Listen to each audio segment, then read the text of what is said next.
喺屋企有人照顧，有人陪伴，一個擁抱，一句關心，都讓我哋感到溫暖。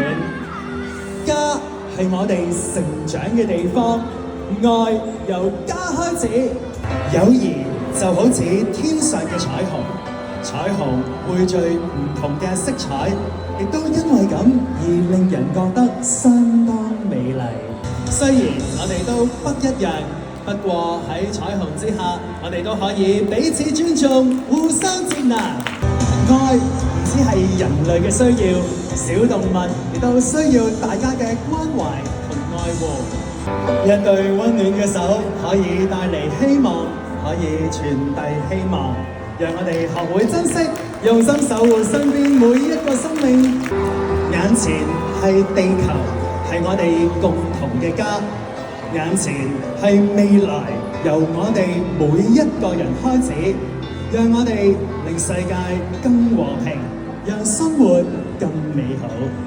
愛從家開始，走向朋友，走到世界。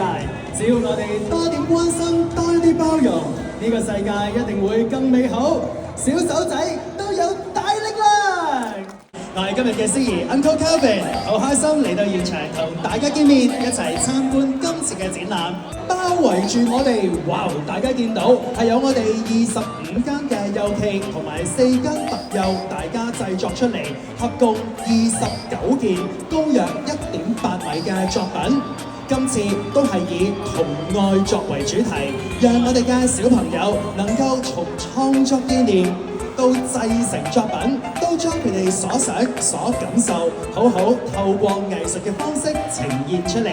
喺我哋會場正中間呢度相當靚，都係一個好好嘅打卡位嚟㗎。其實係一個名為《寧在和平》嘅彩色透明合作畫。呢件作品就係由我哋幼企同埋特幼幼兒聯合創作嘅大型吊掛畫，用唔同嘅形式展示象徵住和平嘅和平鴿。我哋希望透過今次嘅作品宣揚以愛和平，匯聚星光，閃耀人生，寶亮角 shine on。